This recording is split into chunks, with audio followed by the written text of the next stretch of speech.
Hi, welcome to the live stream seminar. My name's Jet Jaguar, and we're coming to you live from the Recording Conservatory of Austin. Oh, hey, late arrival, welcome. Come on, sit down. Tonight's topic will be electric guitar tracking. Really, the topics we cover tonight can be applied to just about any type of live instrument recorded through an amplifier. So, first thing I want to do is just basically show you what we have going on in the session. We have some pre-recorded drums, because this is going to be an overdub session.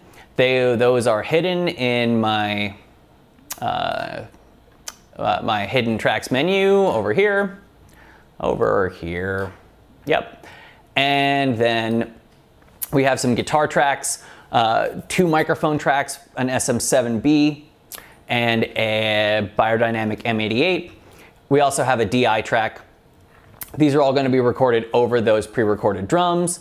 And we have a special guest, Lorenzo Flores, playing guitar for us tonight. So this is the track we're going to be playing. It's just a simple rock riff. It's like an 8-bar thing, just to basically let the audio be a solid example for us to talk about recording techniques.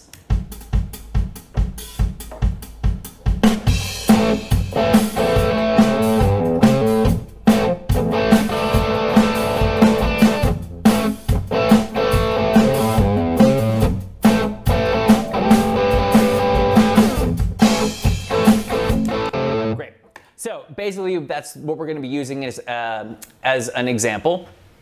And the first thing I want to do is discuss our signal flow. So we're going to come over to our DI box setup. We're using a Radial J48 and a Whirlwind Director. The Radial J48 is an active DI box, and the Director is a passive DI box.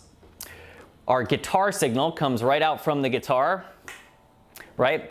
And then comes through a through an unbalanced instrument cable right here into the first DI box.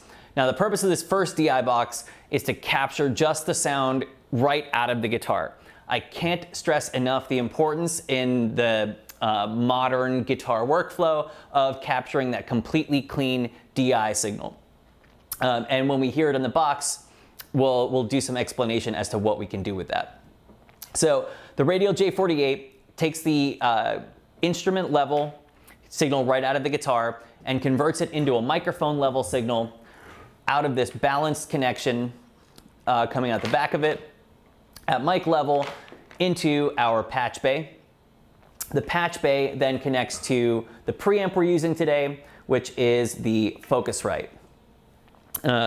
That captures our clean DI.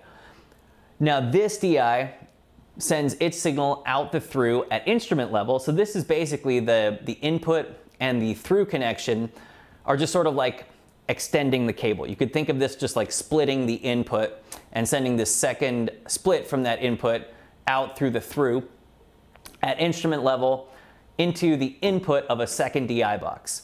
So the idea of using this connection is that the input of the second DI box receives a signal just as if it was coming right out of the guitar. This second DI box is used to connect through our patch bay system in what you'll see is sort of like a reverse mentality to connect into our live room and connect into the guitar amp.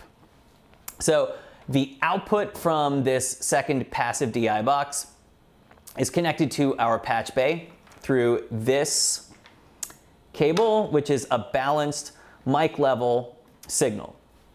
So just once again, these DI boxes convert instrument level signal into mic level signal so that it can be used by preamps and so that it becomes a balanced connection. So this balanced mic level connection goes out through our patch bay and then into our live room snake. So the patch bay connection that we've chosen is live room channel 8, and you'll see that the snake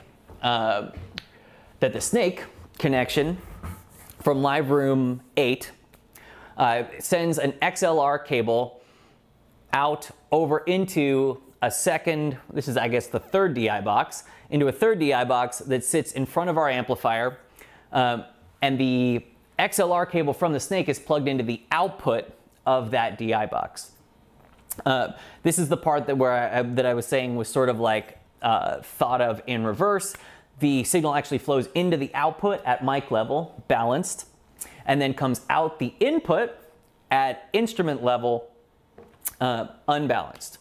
So by running this connection in this way, we're allowing our guitarist to connect to the amplifier seamlessly from the control room. So back here in the control room, the guitarist can just play and hear the signal out of the monitor speakers, just like I can. I really think this is an invaluable way of setting up a guitar session. Anytime I can have an artist who hears the same music that I'm hearing and can react to it the same way, we can have a better discussion about it. If it's possible to get that performer out of headphones and into the same room with me, hearing the monitor speakers, I just always want to do it. So in this particular setup, the next thing we want to do is look at the preamps that we're using. So the preamps we're using are the Neve.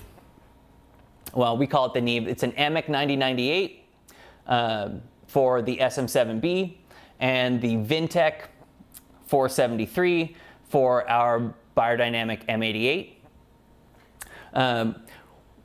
I'll take you through the settings on these preamps after we talk about the microphones. The microphones, which we have placed in front of the orange guitar amp, are a Shure SM7B. We've got that placed roughly at the center of the cone, on axis, pointed straight at the speaker, and that Biodynamic M88 is sort of halfway out, separated horizontally by a couple inches from the SM7B, and is also placed on axis directly at the speaker. Now, we experimented with a couple of different setups before we landed on this one. The idea of using two microphones is that each microphone will capture separate components of the tone, and will give us the ability to blend the different character of the two mics together to get something cohesive and to get a bigger, better sound than we would get from any one microphone. These microphones could be any microphones you're choosing. Really, the starting point for me is usually the SM7B if I have one, or an SM57. They're very similar sounding microphones. The SM7B is just a little bit flatter response, a little bit just fatter and warmer, but much lower output, which I find is really a great setup for recording a loud guitar amp. So I usually want to start with either that or the just old standby, the SM57, straight on the center of the cone. That's going to give me that bark and that sort of mid-range thing that is rock music. So let's look here at our SM7. The SM7 is going through the AMEC 9098, which is just a straight pre right in the box. No EQ, no roll off, no special settings, just straight up in there. And that's usually how I'll run the SM7 because it usually comes in just already sounding like rock and roll. So let's hear what that sounds like.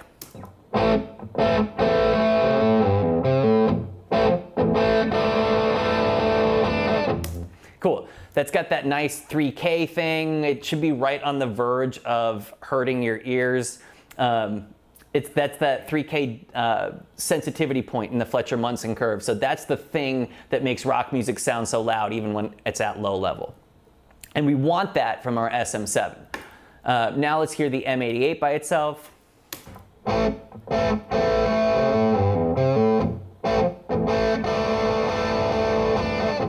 And I love this mic in combination with an SM7B or an SM57.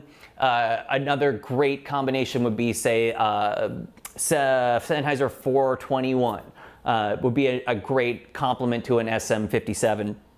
In this regard, both of these mics, the M88 and the 421, tend to be thicker sounding. They tend to have better low-mid response and more even response through the presence range. So while there is some EQ bringing out some of that edge on the M88, it is in general kind of a thicker representation. And then the SM7.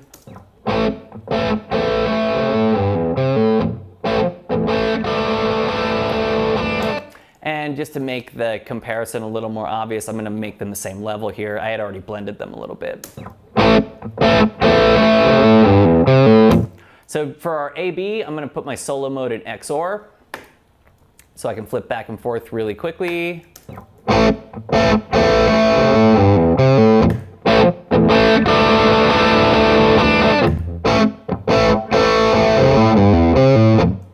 So again, from the M88, I'm getting sort of the bottom and the top. I'm getting better response out of the upper presence range. Think like 5K and up. The SM7 is really focused strongly from like 1K to 3K. And that's a really important range. So we can just blend the two of these. And then the M88, I'm also getting sort of 1 to 300 a little bit more firmly than I am out of the SM7. So let's look at each of these, and let me take you quickly through what we did on this Vintech preamp. It's a Neve 73-ish type thing. We have used a little bit of EQ here, and as you can see, I'm pushing the input quite a bit on this one. Output gain is low, so I'm really helping it thicken up and become a little bit more resonant and harmonic in that low mid range by pushing the input level. Also, I'm running the impedance at 300. That just gives it a little bit more body and a little bit less clarity, which in this case is exactly what I want. Our EQ is engaged, and the two shelves we're using are the 3K shelf on the top range and the 220 shelf on the low range. If you would just play for me a little bit. Cool,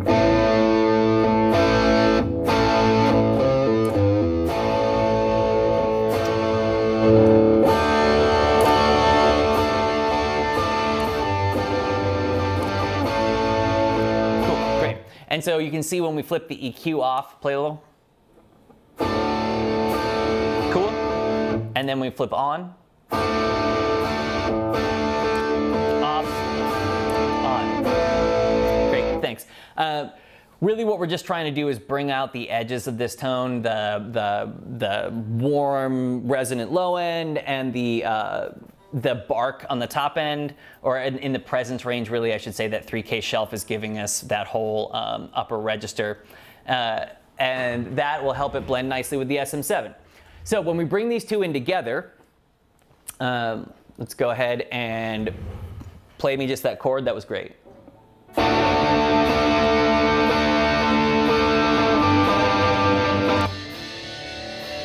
All right, so if we could show the mics real quick again, we've got those two capsules aligned so that they are right in phase with each other. When we say in phase, in this particular case, it's actually pretty straightforward to set it up that way because we can put both of these mics the same exact distance from the sound source. Speaker cone is a very specific, a directionally specific sound source. We're very close to it. And so if I just put those two capsules in a place where they align in space, then I should have good phase between the two capsules. Now, if you start doing off axis, if you start moving them a whole lot horizontally, left, right, up, down even, then you might have to do a little bit of finagling to get that phase to sit right. And we're going to check our phase over here on the preamp. Hit me with that chord.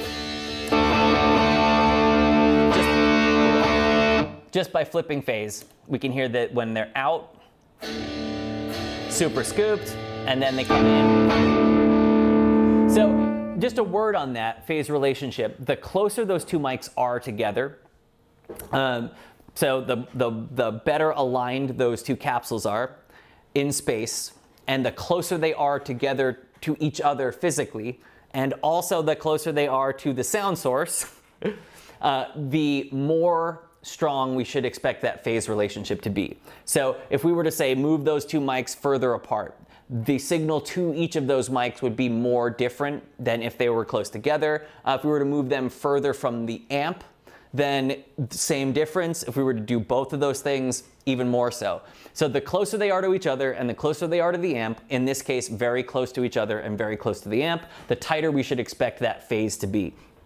One of the places that I see people spend a lot of energy that they needn't spend is on placing lots of microphones on something like a guitar cab.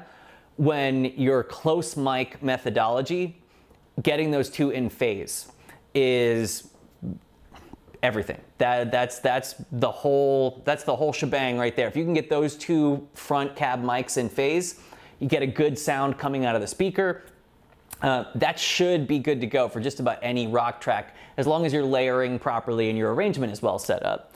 A lot of the time, I see people placing 3, 4, 5 microphones, and there's nothing wrong with that. A lot of the time, what I would add to this simple 2-mic setup is, say, a condenser mic, either in line with the other two, or maybe a condenser a foot or two back to get a little bit of the room. Sometimes I do love, we have a Royer SF24 in this studio that I love to put up close right in line with those two capsules. So those 3 mics would be in phase. The SF24 is a Bloomline microphone, which would have an off-axis second figure 8, and I'll use that sometimes to add a mid-side component to this miking setup. Those are just examples of how you could expand this setup. But I would always start with these first 2 microphones perfectly in phase, nice and tight. That way I know I'm getting the low, I know I'm getting my phase right through the mid-range where I need it to be full and harmonically big in my mix. I know that that's gonna stay in phase no matter where he plays on the neck or what notes are being played. So, this is a great place to start. I recommend everybody who's getting into guitar tracking or any kind of amplified instrument tracking. Really, this applies to anything you could imagine, whether it's a keyboard or whatever. If it's going through a speaker and you're miking up the speaker, start with 2 microphones to give you a nice dimensionality to it, and get those 2 mics really tightly in phase. And then start expanding from there. The more microphones you have and the more differently placed they are, the more phase becomes a potential issue. And you could end up placing a whole lot of microphones just to solve problems you created by having mics out of phase. A quick word on that as well, that we took some time before we even started any of this to work with the tone coming out of the amp. We tried a few different pickups. We landed on the bridge pickup. What is this, an Ibanez? Yep, Ibanez bridge pickup. That's a humbucker. And we worked with the tone of the amp, both with the input drive, the tone shape on the orange, and the output to get a tone that we really liked. So once you got a great sound coming out of the speaker, get those 2 mics in phase and we're good to go.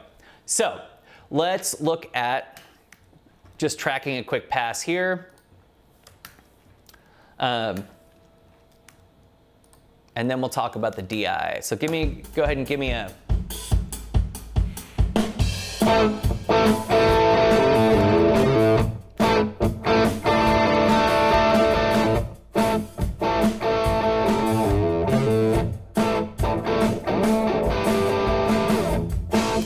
Cool, okay. So that's just good to go for right there. Now that we've confirmed we're in phase and we've dialed in our preamps, etc., I want to talk to you about the DI. So the DI. This was actually the first thing we set up. Keep in mind we've used 3 DI boxes, and when I say the DI, what I mean is the direct in signal. And I do mean direct, right from the guitar. So if your guitarist has, say, pedals in the setup that need to be incorporated, we could do a whole seminar on that, and we certainly will.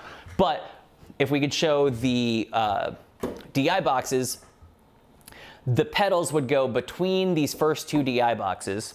So you'd come out from the through here. Actually, it would be this. This would connect to your pedal board, and then you'd come in from the pedal board, or out from the pedal board, I should say, into the second DI box, such that the first stop in the first link in the chain, in the signal chain, is this connection to a clean preamp. So that no matter what else happens, you can always go back to just the straight up clean tone out of the guitar and reamp and fix it. So we'll do a little bit of that in just a sec. For now, I want to show you what a clean DI sounds like. This is just plugged through our Focusrite ISA 220. And really the preamp you use doesn't so much matter because you want to use a low input stage, a high output stage, low headroom, make sure you, or lots of headroom, low recording level, make sure you've got plenty of room for dynamics because guitar DIs get crazy dynamic.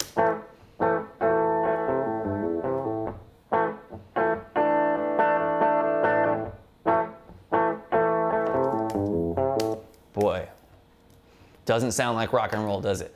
But believe it or not, it's crucially important to get that sound because that's what it sounds like coming directly out of the guitar. That signal can then be used to reamp.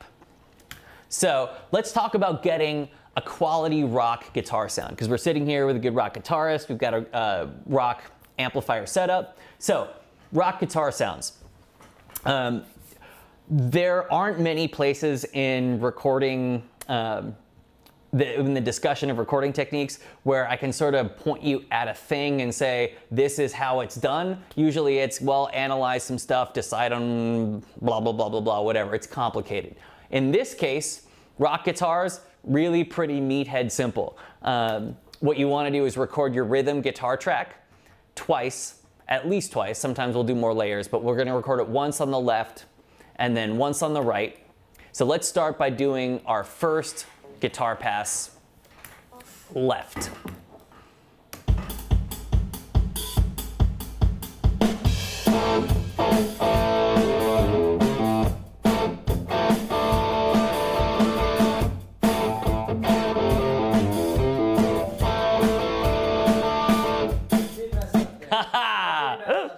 All right, you get one redo.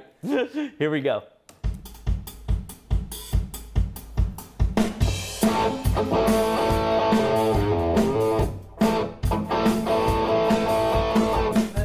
Woo! This is live. We're live here. Okay, so actually I forgot something too here. So what I want to point out is that I should be skipping the first playlist.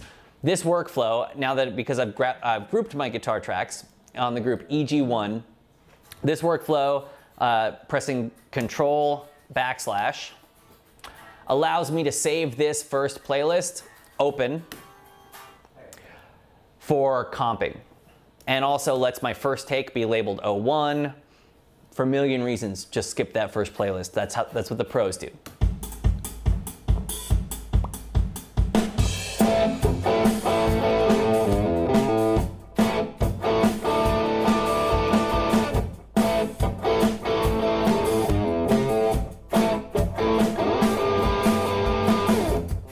Awesome. Okay, so we've got that tracked and we panned that hard left. Now the trick here is that we want to duplicate these tracks so that we can record the same thing on the other side of the mix. So I'm going to use the key command Shift Option D. I have my 3 guitar tracks highlighted, and in order to duplicate these tracks properly, I'm going to take active and alternate away because I don't want either the active playlist or any of the alternates we've recorded to follow me into this duplicate. Also, I want these to be a separate group, so I'm going to turn that off. Great. So now that I've got these through tracks, I'm going to press Command G to make a group. Call that EG2. Record enable EG1, record enable EG2. Pan these guys out to the right. And I'm going to rename these tracks EG2.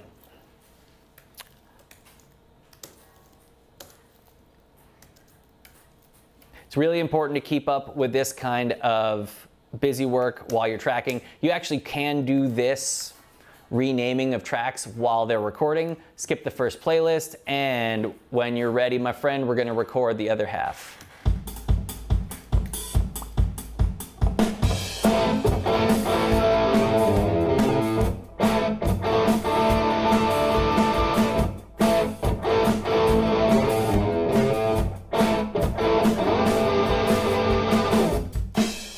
Yeah, awesome. So we can hear how that's creating a stereo image. We get that nice width out of the two of them.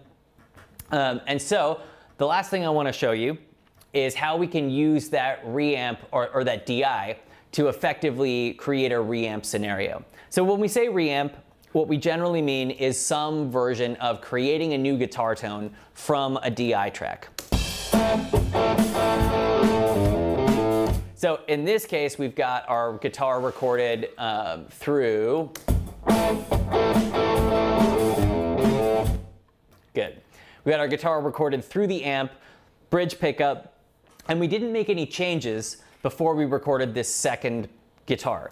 And normally you'd want some kind of difference between the left and the right. Maybe you change pickups, you change guitars. Really classic old school thought process here is Les Paul on one side, Strat on the other side. That's how Guns N' Roses did it. So when we want this to sound bigger and wider, it's important to have some tone variation from left to right.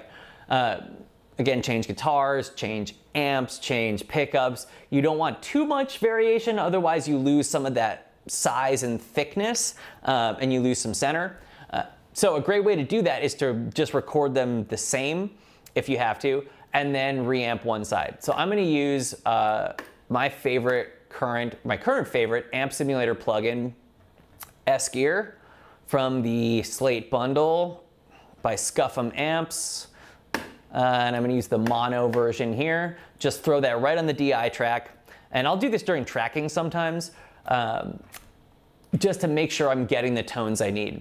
We can go through presets. This is probably a good one to start with, though. We're just going to crank the gain. And I'm going to take this reverb off.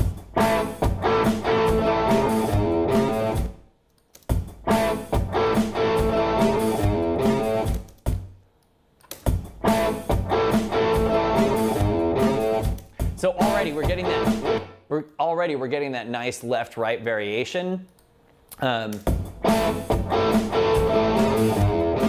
where that's folding to the middle a little bit, and we might want some of that. Let's do that on the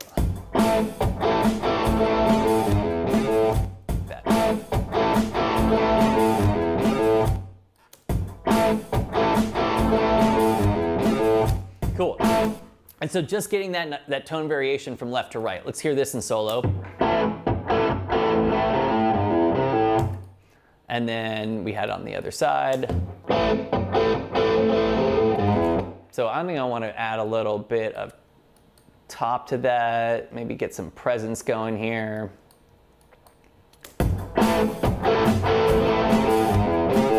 Probably some amp drive, and then let's pull this.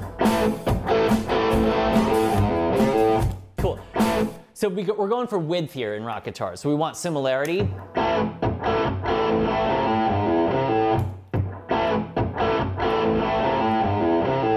We want difference with similarity.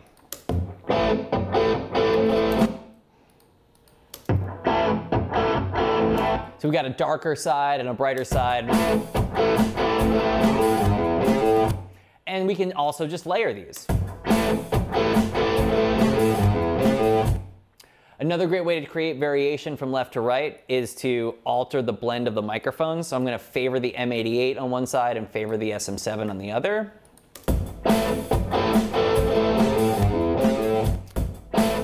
Try my Scuff'em amp right in the middle.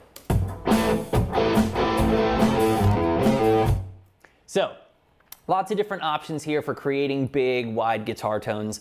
Lots of different ways to accomplish this beast, but in general, that workflow of tracking layers and panning hard is sort of the standard workflow for recording rock electric guitars.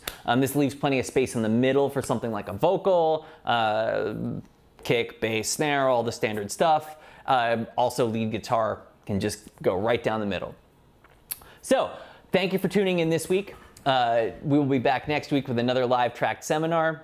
My name is Jet Jaguar. This has been the Recording Conservatory of Austin. Thanks, and we'll see you next week.